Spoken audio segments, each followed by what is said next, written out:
Okay, then continuing on, we're now going to be in part 2 on what I've called on YouTube Witchcraft and Birthdays, but it's the article Why I Don't Celebrate Birthdays, and if you'd like to follow along, you can go to creationliberty.com, just type in birthday into the search bar, and you should find that article, Why I Don't Celebrate Birthdays, or if you're listening by YouTube, you can click the link in the description, and that should take you roughly to where we are. You'll probably have to scroll down about halfway through, because now we are going to talk about where in the Bible birthdays were talked about. In the Bible, it's only 2 sections that this was ever mentioned, and I want to look at the context of what's happening. What I'm focusing on is who's celebrating the birthday and what actually happened with this event. Now, in Genesis chapter 40 is the first place it's talked about. In Genesis 40:20, it says, "And it came to pass the 3rd day, which was Pharaoh's birthday, that he made a feast unto all his servants, and he lifted up the head of the chief butler and of the chief baker among his servants." Now, if you continue to read this, first of all, well, I'll say this first. The king of Egypt, the Pharaoh. Now, if the Bible has not really looked favorably upon Egypt ever, as far as I can tell. God has not looked favorably upon Egypt because they do so many wicked things. And some of you might say, yeah, but when Joseph was there, he did stuff to bless them. Because Joseph was there. Okay? He was looking favorably upon Joseph, not upon the Egyptians. So basically, in the Bible, Egypt is frowned upon in almost every case that I've ever seen. God does not look favorably upon Egypt. And here Pharaoh was doing this tradition of celebrating the birthday of the Pharaoh. Because again, Pharaoh is supposed to be like God to them. So they're representing the birthday of their God, right? Their sun god that they worship. And if you read, on this occasion, he ended up executing the chief baker on his birthday. So not only has God not looked favorably upon the Egyptians, nor their traditions or practices, nothing good was really happening here on this day. That's what we can pull from this analysis, okay? Now some people say, well, it doesn't give all the specifics. I know, but from all the details we can see on here, there was nothing good about it. The next place the birthday is mentioned is in the New Testament. Okay, this is Matthew 14:6, which we covered, I think, just last week on our first half teaching. "But when Herod's birthday was kept, the daughter of Herodias danced before them and pleased Herod." Now again, this is not the same Herod that killed the firstborn of every household trying to kill Jesus when he was a child. This is Herod's son, Herod Jr. Now John the Baptist told Herod Jr., after Herod Jr. had taken his own brother's wife for himself to bed her, right? John the Baptist told Herod Jr. that when he did that, it was unlawful. Okay, because he was trying to take advantage of a specific law that you're supposed to raise up seed to your brother. But you see, raising up seed to your brother, it only happens when he doesn't have a seed. And he did have a seed because his wife had a daughter, right? So, if he had no children, that was to happen. So John the Baptist said, what you're doing is unlawful. And Herod Jr. wanted to kill John the Baptist. But out of fear of the public's outrage, if he executed John the Baptist, the public would be outraged since they considered he was a prophet of God. So Herod instead just threw John in prison. And then he later executed him at his birthday celebration. This was at the request of this Herodias, her daughter. So she used her own daughter in a sexual manner to entice Herod Jr.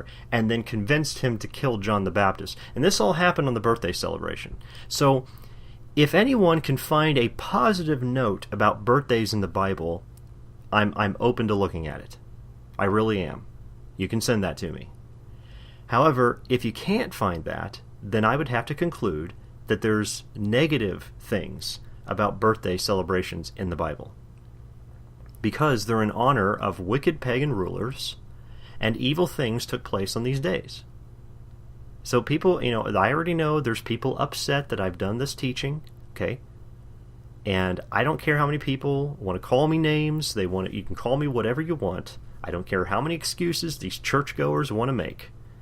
The fact is, there's nothing in the Bible that indicates that these highly esteemed birthday celebrations are good in any sense.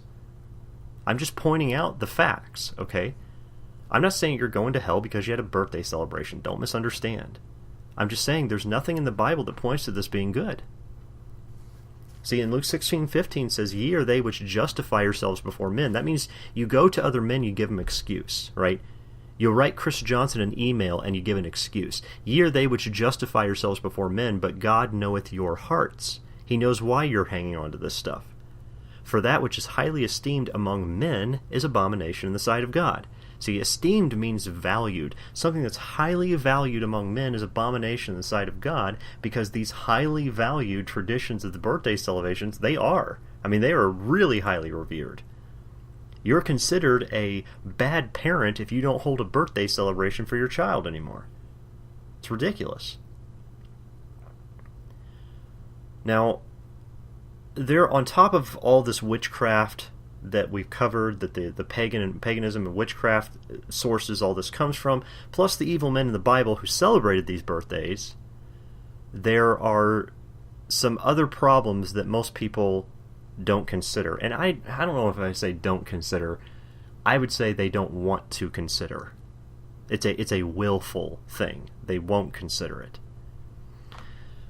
Now, most people will see the birthday giving, like, okay, you give gifts on a birthday, things like that. They're going to see that as charitable or kind or thoughtful, right? That's how everybody sees that.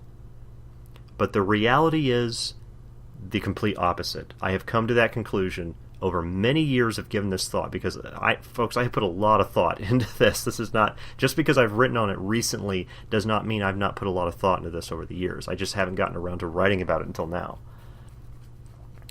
But the giving of gifts for a particular purpose for the birthday tradition is neither charitable nor kind nor thoughtful, and I'll demonstrate it as we go through this. Okay, that's what I want to do in this second part.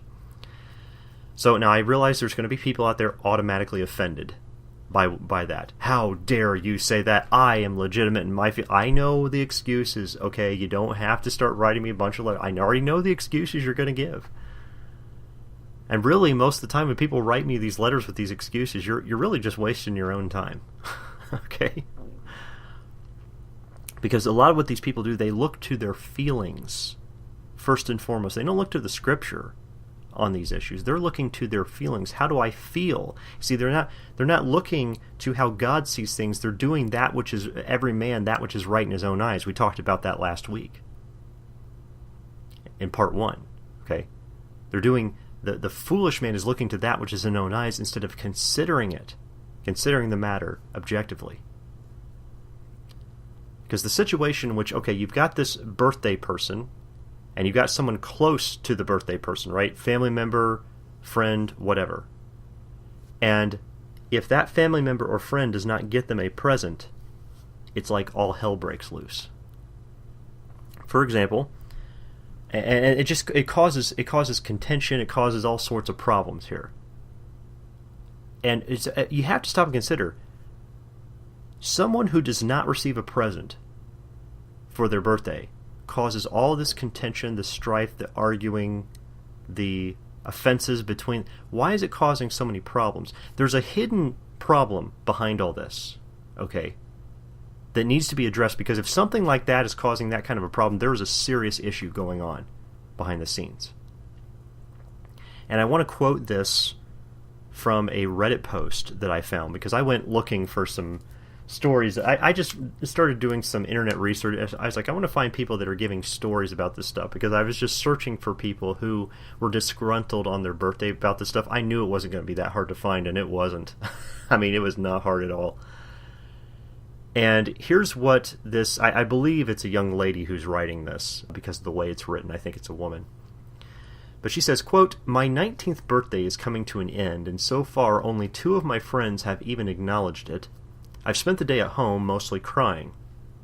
I haven't received a single birthday present or card from neither my family or friends. My father, who came back last night from a cruise with gifts for my little brother, said he was out of money and didn't know what to get me. My mom got me a birthday cake and went straight to bed after work, so now I'm eating it alone in my room. My 2 friends who congratulated me over text asked me how I spent the day, and I had to lie because the truth is so pathetic," end quote. Now, there are many things I want to address in just this short quotation. But before I do, I'll say this. I actually felt really bad for this person, for this young lady. I felt bad for her. I'm not being sarcastic. I really did. Because I know what it's like to be ignored and feel lonely. And it hurts a lot. But there's a serious problem, because what she's saying is only what's on the surface. She's not getting to the heart, the root of the matter. And that's what we're going to try to do in this second part. So what she's saying is she's focusing on not receiving a single birthday present or card. And yet, when she complains about the issue and she reflects on it, she's reflecting on how no one was spending time with her.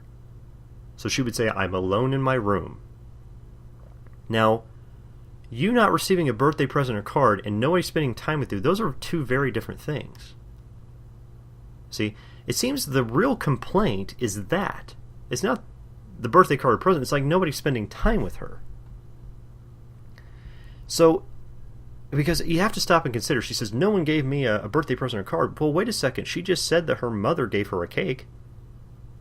That is a present. Right? That is a present by definition. But you see, what was she offended by? That her mother went straight to bed, instead of taking a moment to spend time with her.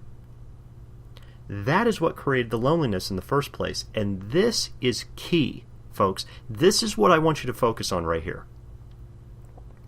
Because, first of all, Americans, I would have to say, foolishly think that their gifts are valued more than their time.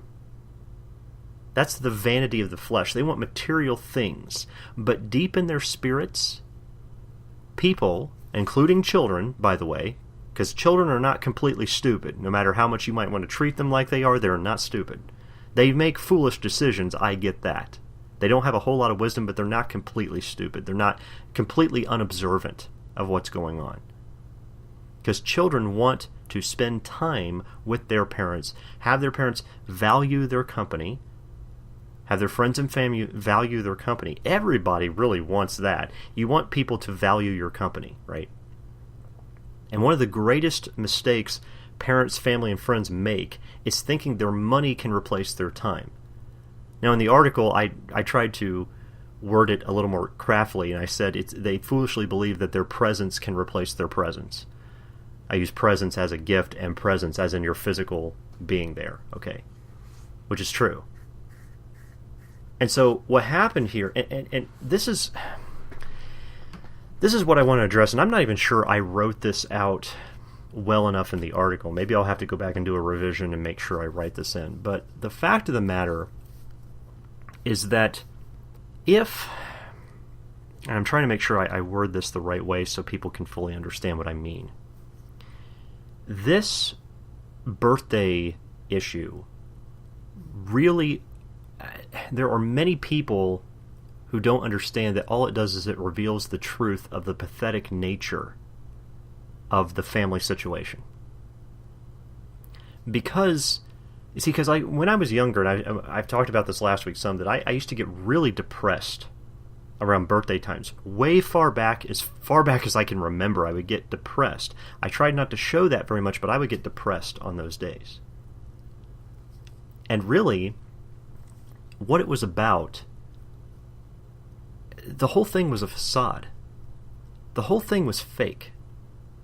It was trying to make the family into being something that it was not.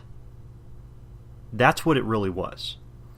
Because what you want people to do is spend time with you, value time with you. Like, for example, when I was younger, really what I was yearning for, and I didn't know because I was too young to understand what I was yearning for, but now that I'm older and I'm an adult, I can understand back then what it was I was yearning for. I was yearning for conversation, for guidance, for philosophical, in-depth conversation with my family. And yet, what would happen is that most of the time, it was just being ignored. It was everybody doing their own thing, and nobody really talking about anything. We would take long car rides in complete silence. Just that kind of stuff where you're yearning for that stuff. And then what happens is this, suddenly for maybe an hour or two on a birthday celebration, you know, my mom would set them up and all that stuff. But, it's like for an hour or two on a birthday celebration, suddenly it's the way that most children would expect things to be, right? And what most children will do will react, oh, I would rather have one day out of the year, or maybe just a few hours in one day out of the year, where things are the way that I would like them to be in our family, than to have nothing, right? However, for me, I guess maybe I always thought differently than other people. I thought this is only revealing the truth of the reality of how bad things are here. Because it reveals the facade. And when these young ladies, like I just pointed out there, when she's going through this, it's revealing the fact that through 364 days of the year, this is the reality of her family life. She wants that one day in which she can get rid of the reality. But what happens is when her birthday comes up, she's reminded of the reality. This is what the family is actually like on a regular basis. Because here's the thing. Let's say that day happened and it wasn't her birthday. I want you to stop and consider that. Her dad had just come home. Her mom decided to stop and just buy her a cake as a kind gesture. She would have never been upset about any of the events that happened that day if it wasn't her birthday. Which means what was happening that day was normal operating procedure for her family. So why isn't she upset the other 364 days of the year? I'll tell you why, is because people lie to themselves. They lie to themselves. It's called self-deception. They deceive themselves into thinking that if we just do this thing on this one day, then we become kind and thoughtful and charitable and we love one another. That's ridiculous. Take away the birthday celebrations, take away Christmas, take away all these little, yearly annual traditions where people give gifts and spend time together and all that, and I would like you to take them all away and see how much your family gets together. See how much they actually give to one another. See how much they actually think about one another. Now, most of you know that your families would do nothing for each other if it weren't for those special days. And folks, that's the reality.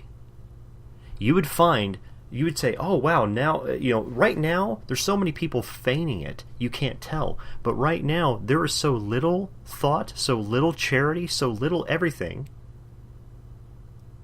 going on that's loving among family, friends, and neighbors like that. And people can't see it because the illusion of things like birthday celebrations. It's an illusion of something that it's the way that you want things to be, but it's not actually like that. And it also there's another problem I want to address on top of that. It creates an obligation. Okay? This is a huge, huge problem that is I've never heard it talked about growing up. Not in any of the churches I ever visit, never. Obligation. What do I mean by that? Well, I hope I can do a good job of explaining this, because I've tried to talk to people about this over the years, and every time I can get a few sentences out about this issue, I immediately hear excuses. Nope, not me. I'm very genuine, blah, blah. I hear this all the time. It's like, okay, well, I just must be insane. What I'm seeing in front of my face, I guess, is just an illusion. Nothing's real, right? Because everybody has an excuse, and nobody could possibly lie or deceive themselves, so it just must be me. I know Chris Johnson's the one that's wrong. If we could get rid of me, then everything would be fine, right? Oh, man. So I'm sorry, that's the way I get treated when I'm talking about this stuff a lot of times, and it's the way it's always been. There's nothing I'm ever going to be able to do about that. But I want to define what obligation is, okay? This is from Noah Webster's 1828 dictionary. I'm going to read this slowly, and let's really think about this. It's the binding force of civility, kindness, or gratitude when the performance of a duty cannot be enforced by law. Now, that's a little complex. Let's go back again and slow it down. When he says civility, kindness, or gratitude, okay, that's the niceties a lot of times, right? The civility, certain things that are civilly acceptable between people. It's the binding force of those things. What does it mean by binding force? Does that mean that, like, there's a law and people are going to come arrest you if you don't give a birthday present? No, because it says it's a duty that cannot be enforced by a law. So that binding force is actually peer pressure. So to put it in other terms, obligation is a peer pressure of kindness or gratitude to do something when you're not enforced by the law to do it. Or it continues, it says, any act by which a person becomes bound to do something to or for another. You're bound to do it for this person, whether you want to do it or not. It is your obligation to do it, even though there's no law that says nothing, you're not going to be arrested and thrown in prison or executed because you didn't do it. But there are consequences. Right? So if a family member doesn't get a present for a birthday or for Christmas, you can even use Christmas as an example, same situation. There are feelings of animosity that arise. Why didn't they get me a Christmas present? Why didn't they get me a birthday present? Isn't that what the testimony of the young lady I just read, isn't that what she just said? You get disapproval from family. They don't love me because they didn't give me a present. I mean, it's literally the mentality of a 5-year-old. No, you know what? I'm not going to say that. That's an insult to 5-year-olds. 5-year-olds have more sense. I think 5-year-olds can tolerate that more than adults seem to be able to. So I apologize to any 5-year-olds out there who are listening. I did not mean to insult you.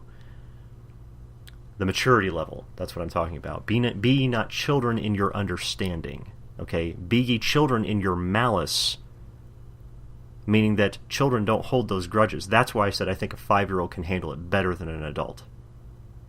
That's why we're told that, be ye not children in your understanding. But it's expected that when someone has a birthday, you have to get him or her a present or a card or something like that, right? And if you don't, then suddenly you fall out of favor with that person. Did you know that's one of the definitions of love, is to favor someone? Yeah. Go look it up. You can go look at biblical definitions. There's biblical definitions that use favor in terms with love in terms of favoring someone. Absolutely. So you realize that person stops loving you if you don't get them a present. Oh, Chris, don't say that. No one's unloving. Is there a person in this country that you can point to that's unloving? Because everybody seems to say that they are. Man, when I tell you, when judgment comes, we're going to see the whole truth of what was going on. But what it really means is that the relationship you have with that person, I don't care if it's a spouse, another family member, friend, or somebody who calls you a friend or you call them a friend, whatever it is, your relationship is actually built upon material gifts. It has nothing to do with actual love or charity. It's actually built upon what material things you get for them. See, Proverbs 19:6 says, many will entreat the favor of the prince, and every man is a friend to him that giveth gifts. Now don't misunderstand that verse. The Bible is not saying that they're real friends. I think what would be better is to call them, what the common term is, call them a fair weather friend. As long as the sun's shining and the weather's just fine, they're your friend. But as soon as things start to get a little stormy, suddenly they're just not available anymore. See, that's what happens. They call the man who gives them gifts a friend because they get lots of free material things from him. They will act friendly towards him, but only because of the gifts. Not because they have a personal relationship or loving attachment to that person. Even if they do and they're like, oh, well, that person's around even when the weather's bad. Yeah, because they think once the weather's good, they'll get more gifts. So there becomes the problem. So when the gifts disappear, the friendship also disappears. Stop giving the gifts and see what happens.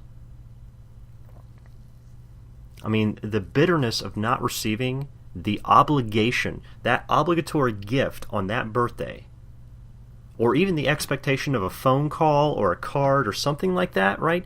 That it results in hatred. You say, Chris, hatred? Well, yeah. You just fell out of favor with that person. They don't love you anymore because You didn't give them a gift. That's hatred. Why would you? Why would you do that? Now, I'm not saying that. Well, I'll be careful about the term, because hatred is actually like wishing evil upon a person. I'm not necessarily saying that every person does that, but that's the attitude that they show. Is a hateful attitude when it comes down to it. Now, of course, nobody's going to admit. Apparently, nobody in the planet. Chris Johnson must be wrong. Nobody in the planet hates anybody for not giving them a present on their birthday. That's a joke. That hatred is demonstrated quite clearly in most instances, though. Okay? All right, let's take this. A man is dating a woman, and he forgets her birthday. What happens? You see, because I am going to focus hard on women on this one, because women, you women out there, are very guilty of a lot of this stuff here. Okay? I'm not saying men are never guilty of doing any of these things or being any of this way, because they are. But I'm saying women primarily. I've had more problems with women on this issue than anything else. So if a man forgets the woman's birthday, he is shunned in a hateful manner. How many times? You guys have seen it. Either in your own families or in other people you've known, you have seen this happen. That hatred is demonstrated quite clearly. You don't have love anymore if you don't do this obligation. So, as a man, you have an obligation to give that gift, or you will suffer the consequences. Right? And the birthday obligation, it's really more like tribute than it is charity. And tribute is not taxation, by the way. I have to repeat that many times because there's so many pastors out there that don't even know how to teach that properly. Tribute is not taxation, okay? And if you want to learn more about that, there's an article you can look at. You can type in Romans 13 or type in government into the search bar at creationliberty.com. There's an article called False Doctrine, Unlimited Submission to Government. That'll explain more about that, about what tribute actually was and what it was at Rome at the time. All right, you have to give this or you're going to upset the ruling party over your kingdom, okay, whoever that is. At the time it was Rome. So they expected an annual tribute. Really, the birthday obligation is like an annual tribute. It's no different. If you want to incur the favor of the ruling party over you, you must then give annual tribute. I know there are a lot of people that'll hate that, but that's exactly what it is. There is no difference between it, really. The only difference there is it's a government versus a single person. But then if you consider Caesar, it is a single person, so it depends on the perspective, right? But really, there's not that much difference besides the time frame. So here's another author who wrote about her personal feelings as she slowly began to hate her boyfriend as her birthday passed without him giving her anything. In this testimony she wrote, she said, quote, "I woke up on the morning of my birthday and checked my phone expecting to find a loving text from my love. When I didn't see anything, I felt a slight pang of pain in my heart. I consoled myself. He's probably going to give me a call later or send flowers, I thought. 8 a.m., 9 a.m., 10 a.m., still nothing. Now look at this. She is counting the minutes and the hours, she's counting them. Imagine it wasn't her birthday. Would she have done this? No. Absolutely not. It continues, it says, I went to a workout class and bawled my eyes out thinking he forgot about me, he doesn't care about me. My sadness turned to anger and I started to attack him in my mind." End quote. Yes, this is what happens. This is the reality of the situation. This is a process that happens to people every day of the year because there's birthdays going on every day of the year, all year long. This is anger and hatred that is built up against someone not fulfilling an obligation. And folks, there can be no love in that obligation because there's fear there. See, you're getting the present not out of the lovingness, but out of the fear of the reaction of the person. Will they think I don't care about them anymore? What if they feel like this? That is fear. That's not love. And when somebody's doing something out of the pressure of fear, there is no love and charity in that. Now here's another woman who wrote about her experience with her family not recognizing her birthday every year, and she doesn't want to see them anymore. She said, quote, "My birthday is a week and a half before Christmas. My family has forgotten my birthday several years in a row now. I kind of don't want to visit for Christmas anymore. I just don't feel much like a part of the family right now," end quote. Now, of course, ignoring the pagan idolatry of Christmas, let's get past that, because these are quotes coming from unbelievers anyway. These are not from Christian people. The fact is, her hatred had grown to a point because they didn't do anything for her on her birthday. She did not want to see or talk to them anymore. But no one hates anyone.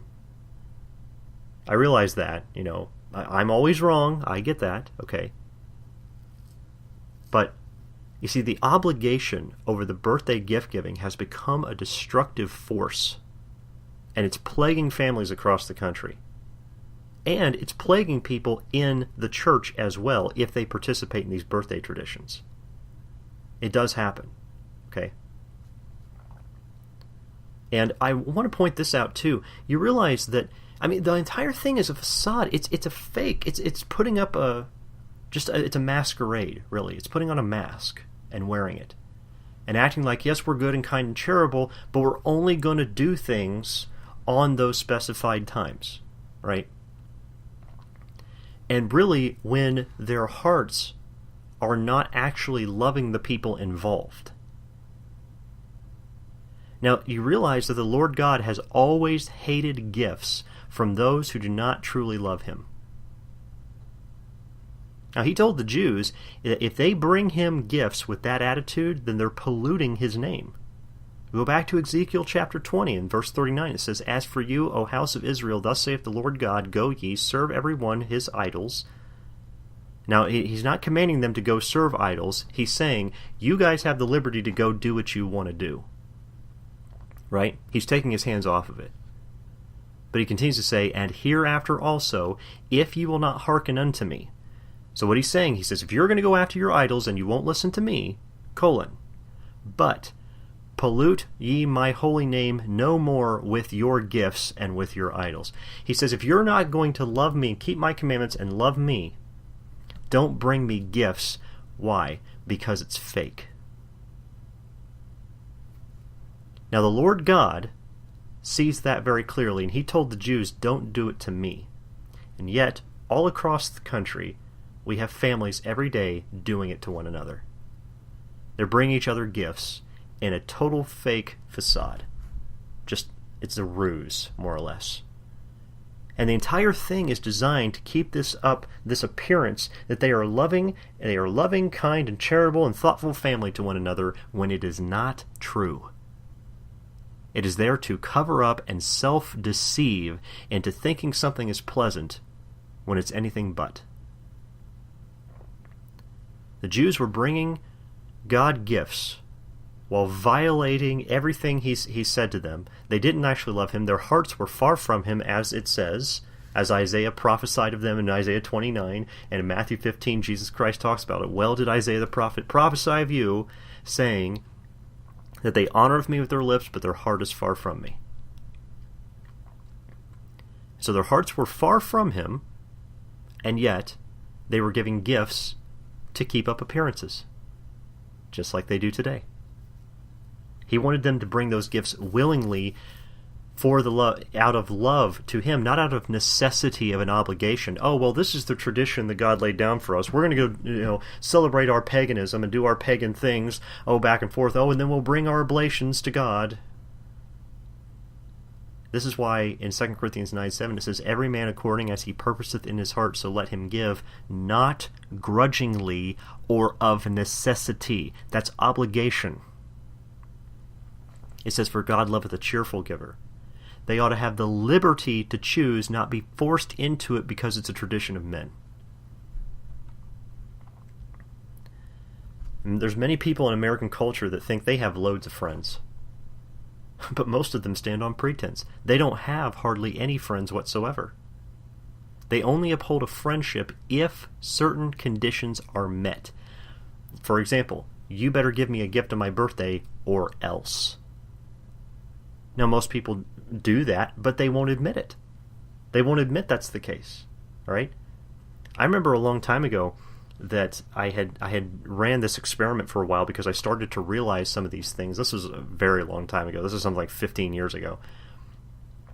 And there were people that I called and talked to every week. You know, I would see them every now and again and visit with them, and I would come over and I would schedule stuff to meet with people and all that. And one day I decided, you know what? I'm not going to call them or schedule anything with them anymore until I hear from them. I just want to see how long it will take. Now, I did this stuff with these people pretty much every week. And when I stopped doing it, it took 6 months before anyone contacted me. I ran the experiment. It took 6 months before someone contacted me. And by then, I was so furious with them, I didn't even want to talk. Because I realized then how much I was actually valued. Not really. Okay? And so and at the time, not that they have to, don't misunderstand, it's not that I wanted to force that on them, but I was not really their friend. And so that was a reflection on me, and there was a lot of things I need to reflect on, not just about other people, but about myself. Okay? So that's a whole nother, I don't want to get into too many details on that because it's really a different subject. But you see, again, take away those things.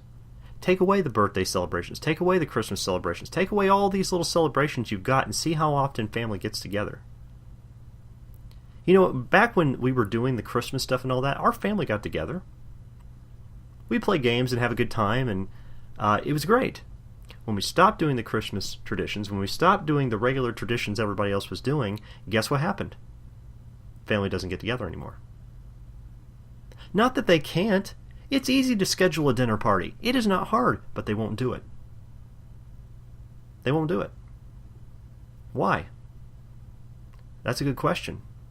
Because as far as I've seen, whenever I meet someone who really wants to do something, they have a passion and a desire to do something, they get it done. There are no excuses.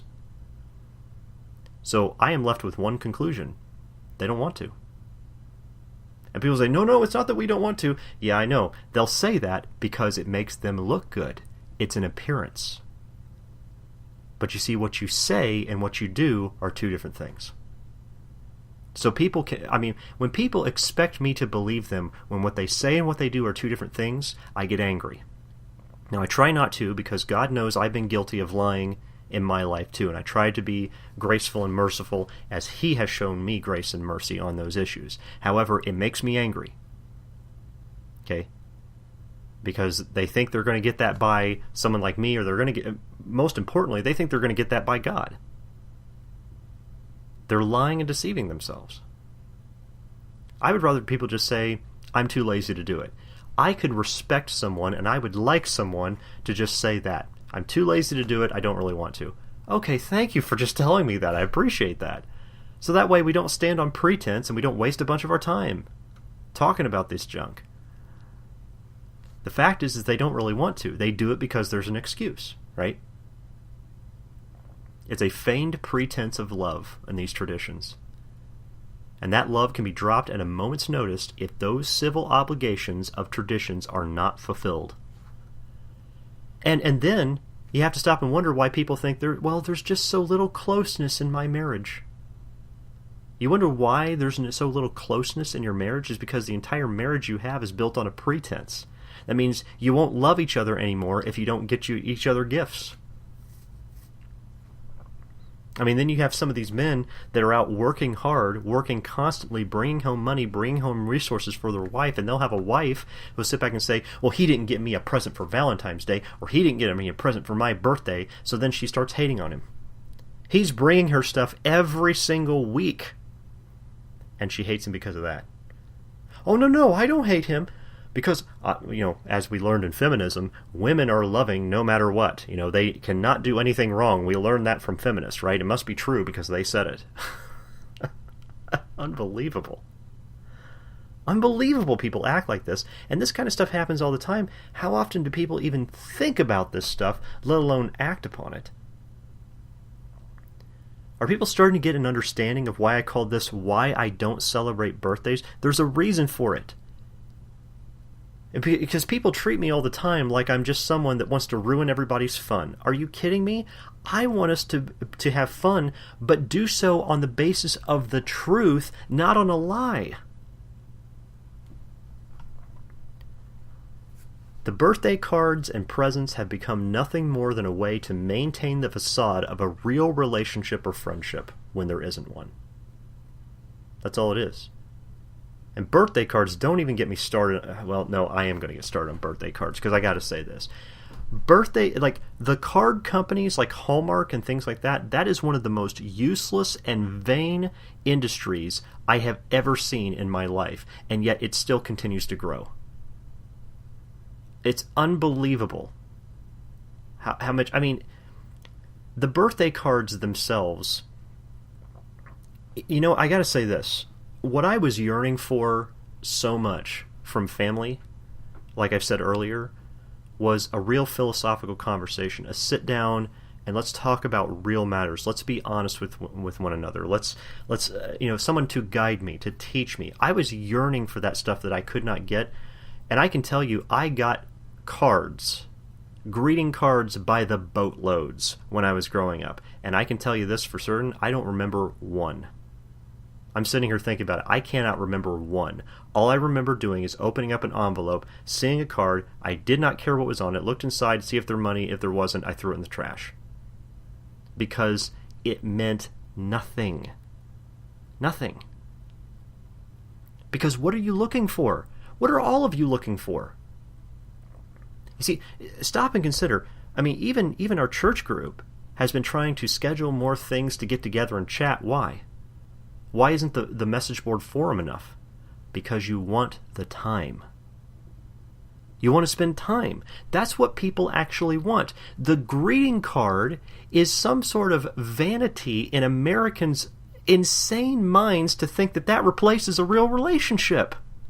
Do you know how many times, I'm sorry I'm getting worked up on this, but this frustrates me to no end. You know how many times I have watched people who have not talked to someone in a year.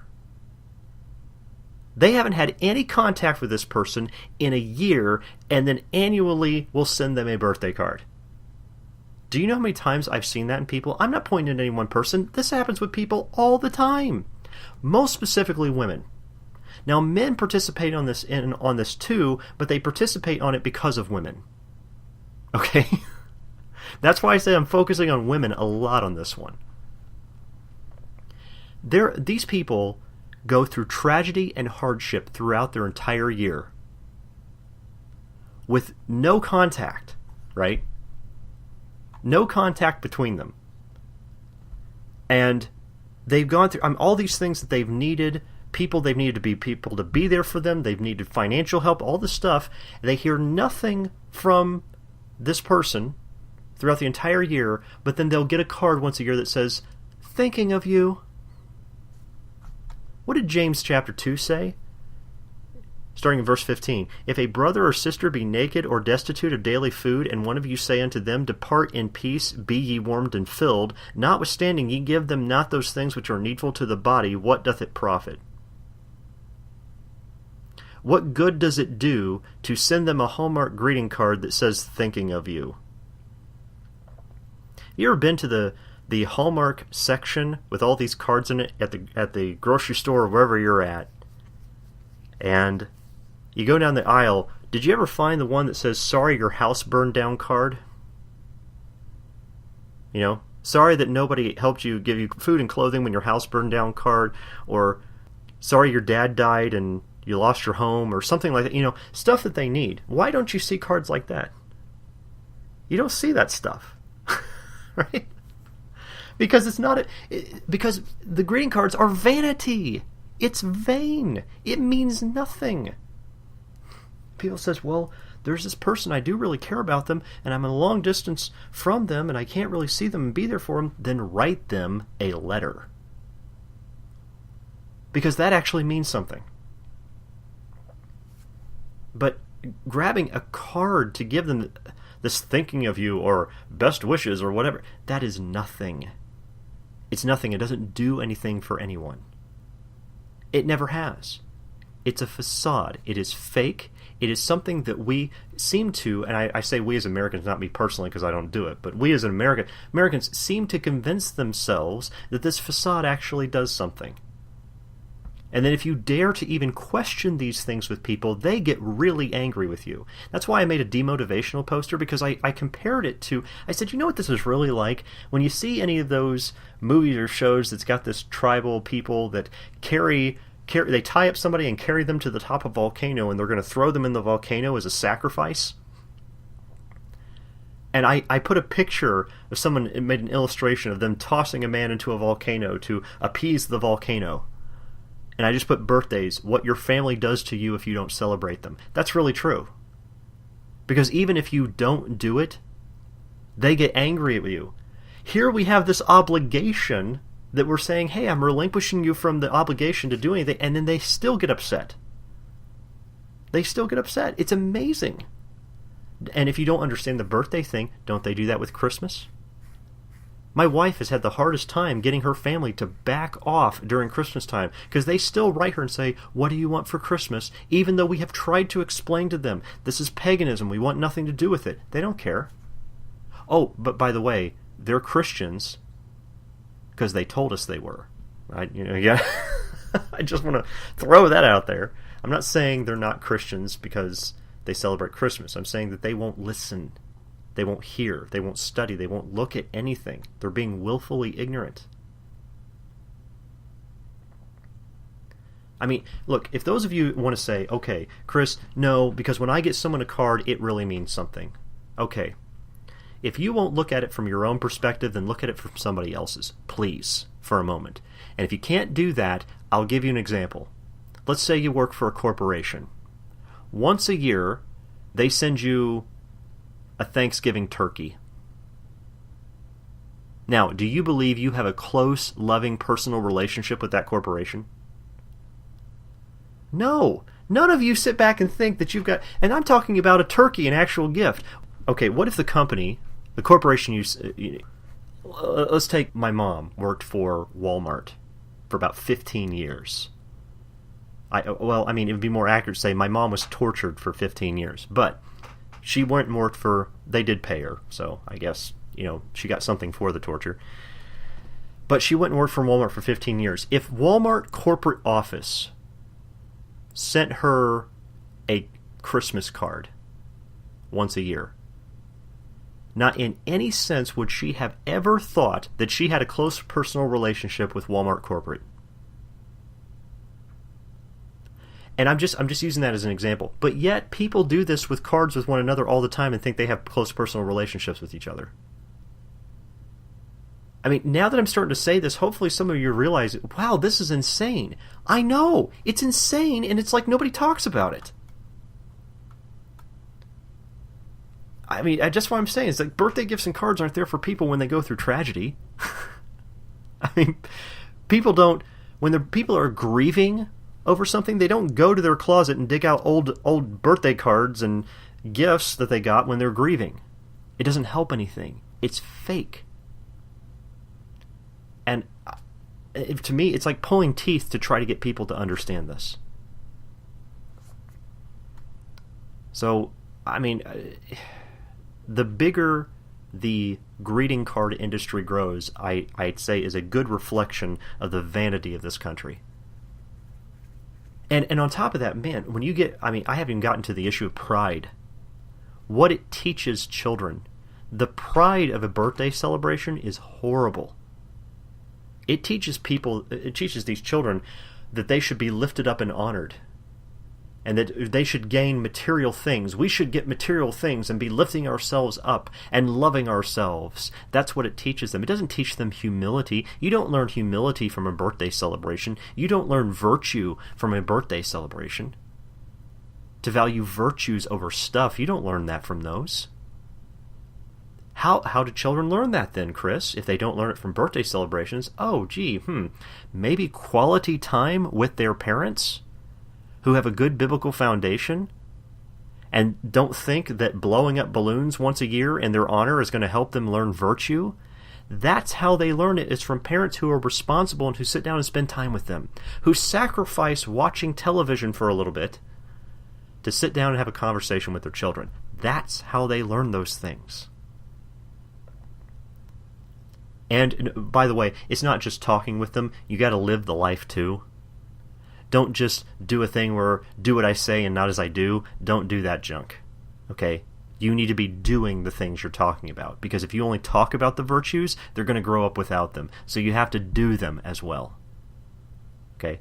And so when you're talking about virtues of humility and then you're doing the prideful things of a birthday celebration, you're sending mixed messages. I'm not saying, okay, and I told people at the beginning, I'm not going to tell you what to do in your household. I'm just saying, look, here are the facts of Scripture. Here are the facts about the birthday celebration. Here's the history of it. Here's what it causes. Here are the problems with it. Now you make a decision for yourself. And people write me, well, Chris, I have made a decision for birthdays, and I want to give you a list why. I don't care about your list. And some people say, I find that offensive. Really, over that issue, I don't care if you're offended. I don't care about your list. Because I said, it's none of my business what you do in your household. How many times do I have to tell people this? When you're coming and writing it to me, all you're doing is trying to give me a list of justifications for yourself. Whatever list of justification you're giving for yourself, it's obvious from what I wrote and what I'm teaching here that I disagree with you, so why are you writing me in the first place? Because they're trying to convince me that their excuses are legitimate, so that way they can feel like they have a legitimate excuse. When they stand before God, I had an excuse. Folks, I am not your priest. I am not God. I am not the Lord Jesus Christ. Thank God I'm not the Lord Jesus Christ, because if I was, everybody would be going to hell, okay? I could not take his position. So stop treating me like that. I'm just giving you the facts. And I'm asking people to be ye not children in your understanding. In your malice be ye children. That means stop hating on me for what I'm teaching. And I'm not saying that all people do. Many of you who listen to this don't. But there are those out there who do, who can't stand this kind of stuff. Just have the understanding of the matter. Get rid of the malice and look objectively at the facts here. Okay? Now go to any adult. Any adult, getting back on topic here, go to any adult who did not have a good relationship with his or her parents. Okay, think about that for a moment. Whether it was you or somebody you knew, go to any adult who did not have a good relationship with their parents and ask them if you could go back and do it all again, okay, and set things right. Would you rather have more gifts from your family, or would you rather have more quality time with your family? Well, duh. Okay. Do we even have to take a poll or a survey to figure out what the answer to that would be? If they go back and do it all again and do it again right, it would be spending more time. That's what it would be. And that seems to be, at least in modern day America, the hardest thing to get out of people is their time. I mean, you can't even hardly talk to people on the street anymore because they're too busy with their faces in their phones texting. It is almost impossible to even get people's time anymore. I mean, it took me forever, and I gotta mention this too. That back when I hated birthday celebrations even when I was younger, right? And again, like I've told people, I didn't write this because, well, he's a bias because he's always hated them. I told myself that, okay, I want to look at this to see if, Chris, are you just being whiny and just complaining about him just because you don't like him? Because if that's the case, quit being whiny. Or is there something seriously wrong with this? And as I collected all my thoughts of everything I've thought about over the years and did some more research into the witchcraft behind it, I said, yeah, there's something seriously wrong behind this, especially when the scripture is not justifying it in any way. And so it took me many years. I know this is weird for some of you, for me to say this, but it took me many years to realize that I did not have the normal thinking of the average child. That I was thinking differently than other people were thinking. That's what was so much of my confusion. As a child, you think everybody thinks the same way you do. Even though you don't really acknowledge that a lot of times, you kind of think that people do, and you wonder, why is everybody so crazy? Because you think they're crazy because you think you're all thinking the same way when you're not. You have different ways of thinking. And what I realized is that even when I was younger, my way of thinking was a little different. And I was a little weird. I was a little ornery because of that. But you see, I hated these birthday celebrations. Why? Because I could see I was being lied to.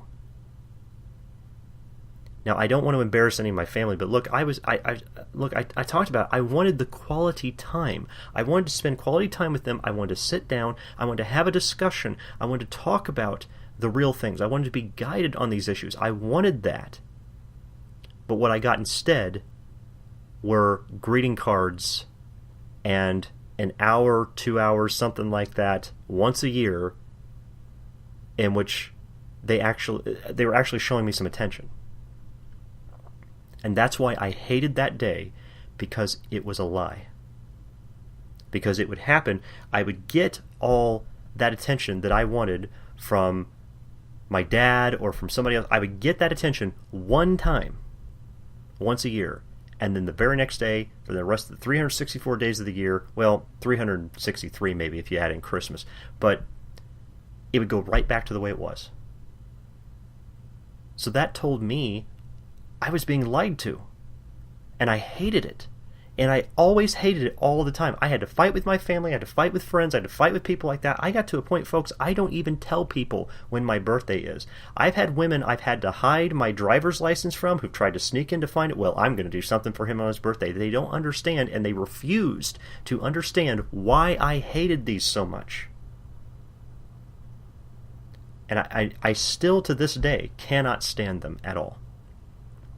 It's taken me so many years, finally, to get my family to stop doing things on my birthday. I think in the past, if I remember right, because now I don't even really acknowledge when my birthday is anymore. I just keep working, and I don't even really acknowledge it. People say, how old are you? And I have to ask them, what year is it? So I can do the math and figure it out, because I don't even keep count anymore. I finally gotten to that point, and that's where I want to be, okay? To where we don't have to concern ourselves with it. It doesn't matter. We've got work to do. We've got a little bitty dash between two dates. That's all the time we've got on this earth. We have better things to do, okay? But when this happens to people, that you have one day, and for a lot of people it's just for a few hours, things change, and the rest of the year it goes back to the way it was.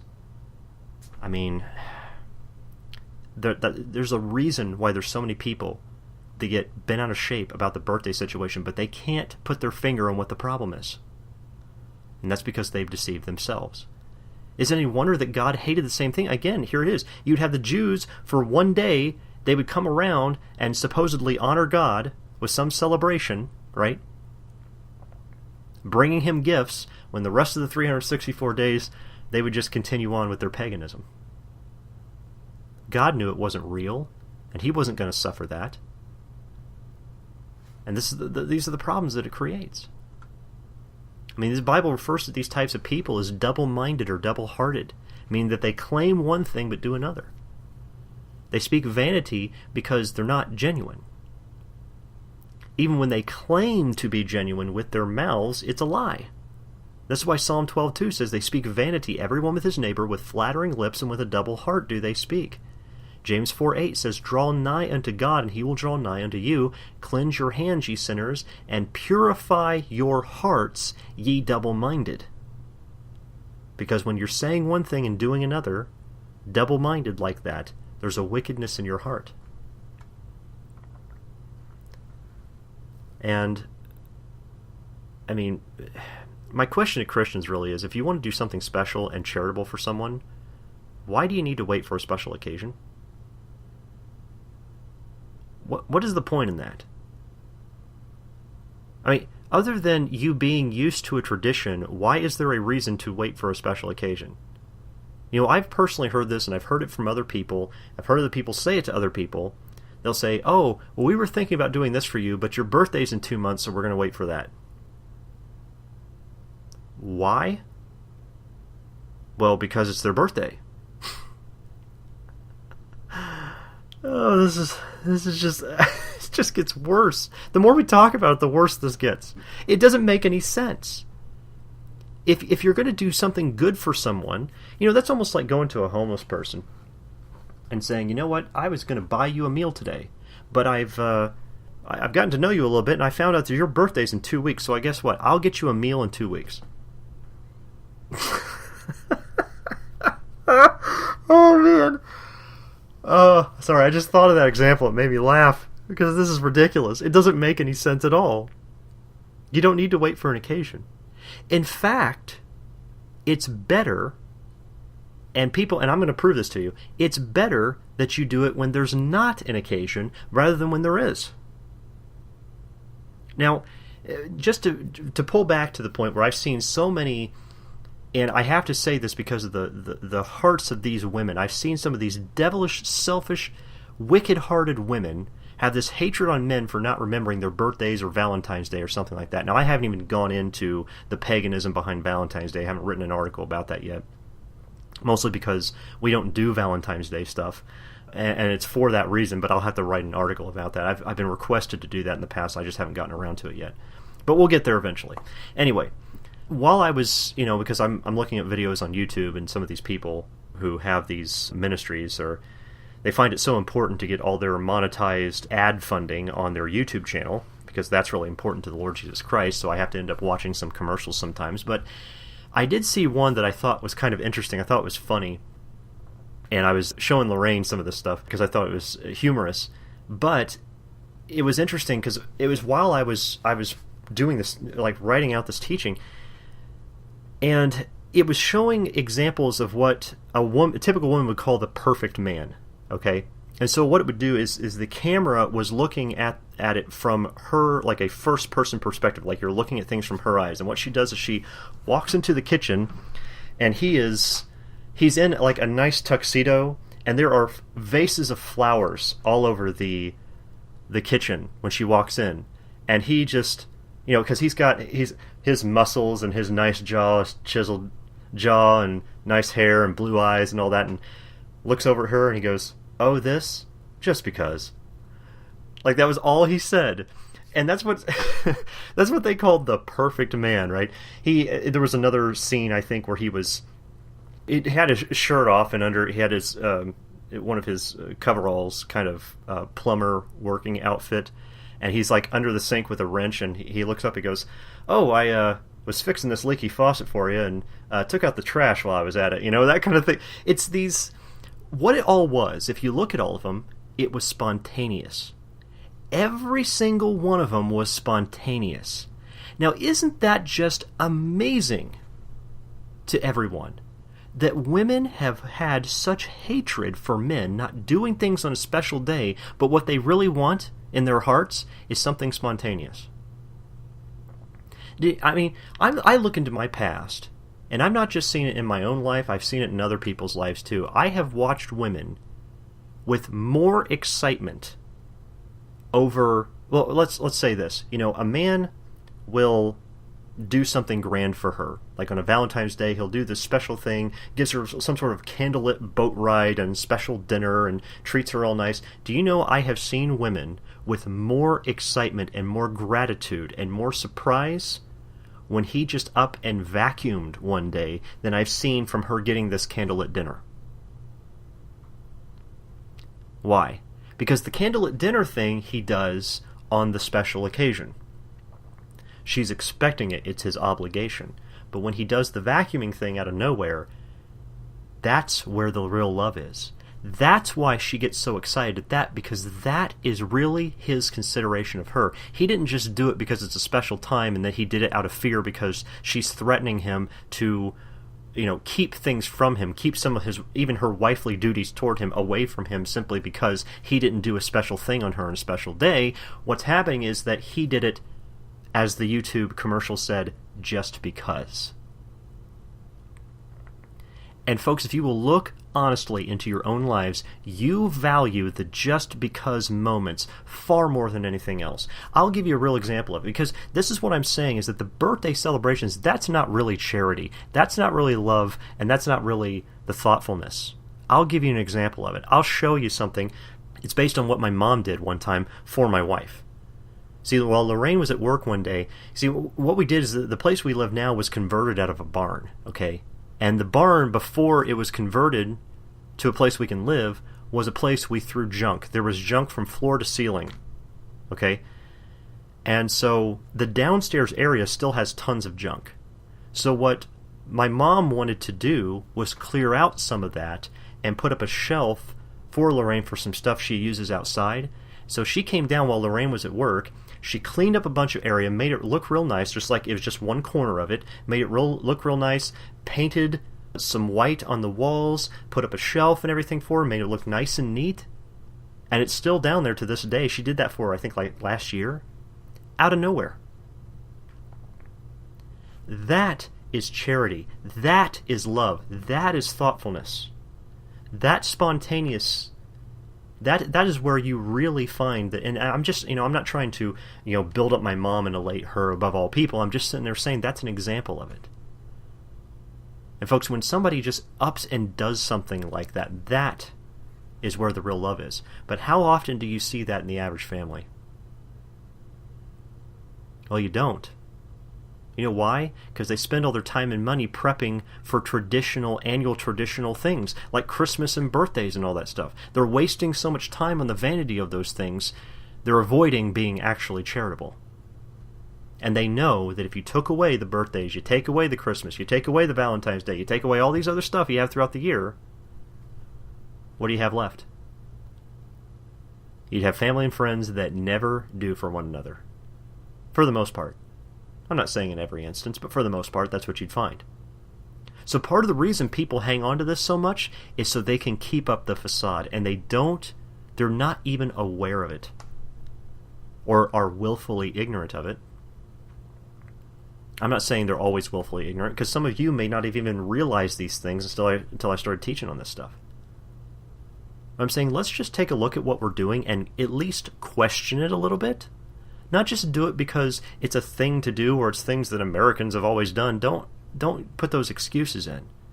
And definitely don't do the excuse, well, I'm doing this for Jesus. Please do not do that. Okay? Don't take the name of the Lord thy God in vain. All right? He's already expressed to the Jews that he hates that stuff. So I'm just saying, if you really want to find out how much people care about you, well, then take away all those things and see how much actually happens. See how much they do for one another. I mean, and the reason a lot of Christians won't give up things like the birthday celebrations is the same reason they won't give up the Christmas celebrations and all the other junk they do, is because they're far too concerned about how their children will feel, or how their spouse will feel, or how their neighbors will feel, or whatever, right? They're always afraid of other people's reactions. They have a fear of men instead of a fear of God. And I just want to reiterate this. I know you guys have heard this from me a lot of times, but Matthew 10, starting verse 37, it says, he that loveth father or mother more than me is not worthy of me, and he that loveth son or daughter more than me is not worthy of me. And he that taketh not his cross and followeth after me is not worthy of me. You see, taking your cross doesn't mean you go whittle yourself a wooden-shaped cross symbol and then you pick it up and carry it around with you. That's not what he's talking about. Okay? That is metaphorically to mean that the grief and suffering and persecution that he had to go through and the loneliness he had to go through. You think Jesus Christ didn't experience loneliness? Are you kidding me? That's ridiculous if you think that. Because he had to do something that nobody else could do. Of course he was lonely. You think he wasn't lonely when he was going to the cross, and what happened afterwards when everybody abandoned him? Even one of the people that was supposed to be closest to him, Peter, denied him 3 times? Yes, of course he understands that. Taking up the cross means that you're going to suffer the grief and the persecutions of others when they speak words against you or take action against you based on the choices that you make and the things that you teach. And we're only going to suffer that grief when we choose to be sanctified by the Word of God, okay? And that's where in Hebrews 11:25 it says, choosing rather to suffer affliction with the people of God than to enjoy the pleasures of sin for a season. You know, what's interesting is because I've been doing research more and doing renovations on Jehovah's Witnesses that I'm going to be prepping in the future here. But, Jehovah's Witnesses, they don't celebrate birthdays either. However, they do it for the wrong reasons. Okay? There's a number of examples where Jehovah's Witnesses are doing the right things for the wrong reasons. They don't celebrate Christmas and all that pagan junk either. They're doing the right thing, but they're doing it for the wrong reason. Okay? And we'll get to that stuff later when we go over that. But they also, I've heard that when I've been watching I've seen some documentaries on Jehovah's Witnesses, and people talking about it. It says, oh, it was just so horrible. We had this Jehovah's Witness, a teacher would say, I had this Jehovah's Witness student who came in, and it was so sad that they never celebrated their birthday. How horrible and impressed that they were. That's the kind of attitude. Oh, they're just so oppressed because they don't have a birthday. Are you kidding me? If you don't raise them with that mentality, they don't know any different. The only reason that these children are suffering because they've never had a birthday is because you've taught them the birthday celebration is supposed to be expected. It was your fault to begin with, parents, that you taught them these traditions. That's why they're in the situation they are now. And that's why it's so difficult to get them out of those traditions, is because you raised them to understand that those traditions are for some reason necessary. When they're not just not necessary, they can be dangerous. So, if you folks, you want to enjoy the pleasures of pagan traditions in your household, that's really your business. I'm not going to tell you what to do in your household. I'm just choosing to do something in my household. In Lorraine, it took her a while before she got used to it. I mean, she's fought me on some things at first, but later on she's come around. She said, "You know what? You're right." And when she's actually thought about and considered it, now she doesn't want to do the birthday tradition stuff either. Now she gets irritated when her parents ask her about that stuff. And look, when people say, well, what happens, and I know what'll happen with some people, like if they say, well, I'm not going to do these birthday traditions anymore, and come your birthday celebration, you're going to get this little, like that lady said earlier, a pang in your heart about that. You know what that really is? Is that's that loneliness. You really want people to spend time with you. Because look, if your family was spending time with you on a regular basis, like every week, it wouldn't matter. If you were spending quality time with each other, laughing and get together, when your birthday comes around, it wouldn't matter. Because you spend time with your family anyway. I'm just simply asking those of you who are born again in Christ to consider God's Word, what pleases Him. Stop looking at what is right in my own eyes and start thinking about what is right in God's eyes. What pleases God rather than pleases ourselves, like being men pleasers, as the Bible says, or lovers of your own selves. Instead of looking at what pleases yourself and others around you, why don't you look at what pleases God first and foremost? Okay? And Luke chapter 12, starting verse 51, Jesus Christ said, "Suppose ye that I come to give peace on earth? I tell you, nay, but rather division.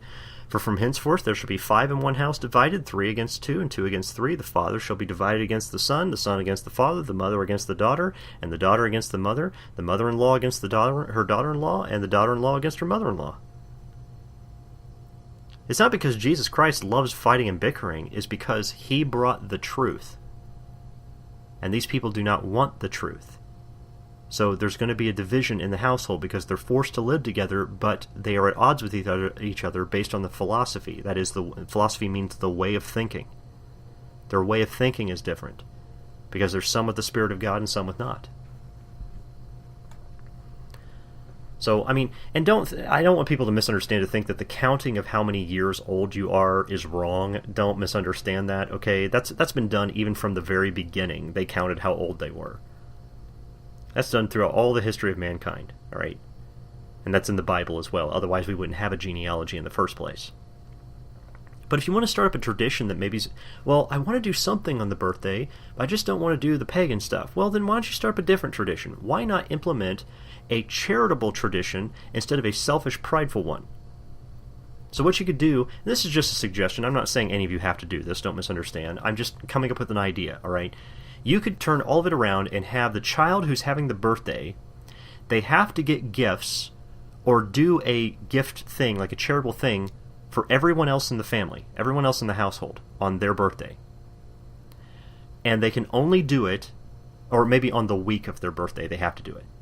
But they only do it with what they have on hand. Meaning that they can't spend any money. They have to get creative and do it only with the things they have on hand. They either have to make a gift, give a gift somehow, or do something charitable for them. Then that's interesting, because then you don't just get gifts once a year. You actually will get a gift multiple times a year, because everybody in the family would be doing it. So then it would be like you would get special things for yourself. Let's say you had a family of 6.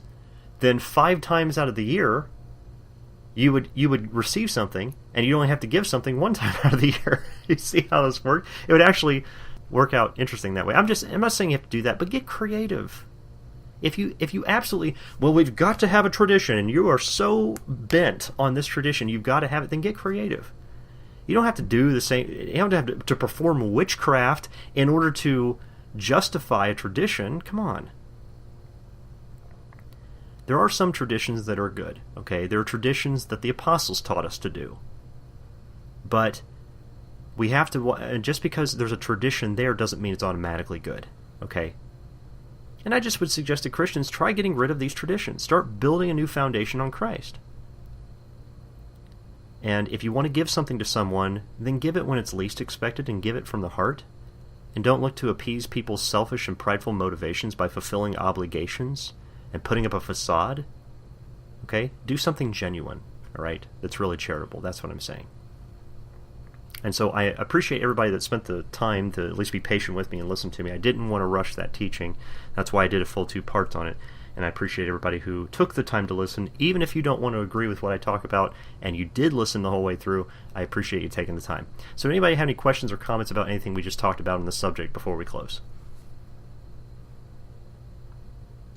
I had a quick comment. Yeah. About the cards thing.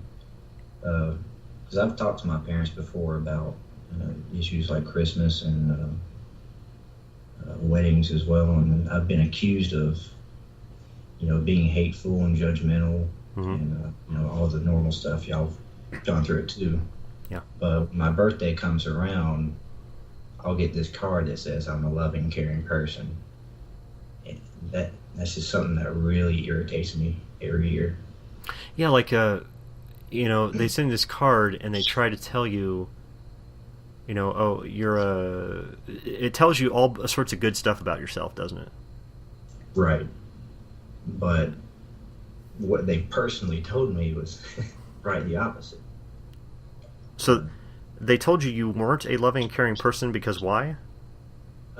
Because I wouldn't celebrate Christmas and I didn't go to my sister's wedding. Just want to make sure I understood that. I apologize if I missed something on that. I was checking something on one of the tools here on my screen. They tell you that, and then they get you a card that says the exact opposite. So, how is it not a lie? I mean, good question. So, yeah. in order to fulfill the birthday obligations, we got to lie to each other now. And pretty certainly, much. you know how many times those kind of cards have been sent to people that I know full well that the virtues that they're mentioning in the card are not true of the person. And that's happened a whole bunch I've seen as well. So yeah, it's vanity, it's lies, and I would rather people just be honest. Right. And I don't know if you mentioned Facebook, getting birthday wishes on Facebook and things like that. And you mentioned, through the rest of the year, people won't talk to them. My cousins, I don't really spend a lot of time with them, and I don't talk to them much. And I've shared articles and things like that on the Facebook before, and I get ignored. But when it comes to my birthday, all of a sudden, someone that doesn't talk to me all year, they'll tell me, wish you happy birthday. Right, they can't stand you on a normal basis because you're teaching to them a philosophical mindset of Christ which they reject, but then when the birthday comes up, suddenly they act like they know you. Right, and something I'll do, I haven't been on Facebook in months now, but what I did the past couple of times was actually, since they're paying attention to me for one day, I'll share the gospel with them because of it. But of course, I'll get ignored then too. But well, it's just like when the Jews, they're celebrating all their paganism, and then the one day that Passover comes up, they act like they know God, and then He gets angry with them about the exact same thing. Right. So, very good points to bring up. And that's what they do. Social media is ridiculous about stuff like that. And that's why I don't do much with social media. People say, well, you have social media accounts. Yes, I have accounts that I post stuff to, and that's the extent. Like, I spend zero or very, very little to no... I mean, it's basically very little to no time on any social media. It's just because I get tired of it. I publish the stuff, and that's about it. So, and that's just... Birthday thing is one of the many reasons for that, and why I do my best not to give out any information on my birthday on any of that stuff, because I don't want to hear this junk. You know, it's just sad the way it works. Anybody else have any other questions or comments before we close? Well, when I was a child, I put more effort to, congratulating somebody on their birthday than anybody does now, because I grew up with arts and crafts, and right now they're just taking advantage of children and teaching them the wrong things. And it's like a backstep from then, because now they got these e-cards, and people don't even have to put the time and effort to celebrate somebody's born, congratulate somebody. And it's starting to become annoying, because over time I started to hate birthdays myself. I didn't know why, but I just thought people were just hypocritical. But since the foundation of the Bible, I started to understand more. And now, I don't tell anybody don't tell anybody about birthdays, or don't celebrate anybody's birthday. And I've been telling my family, I don't have time, money to go out and celebrate all of your birthdays, so don't celebrate my birthday anymore either. Okay. Children are just being brought up that way, taking advantage of them, because they actually don't know any better. Yeah. Okay. Anybody else have any other questions or comments before we close?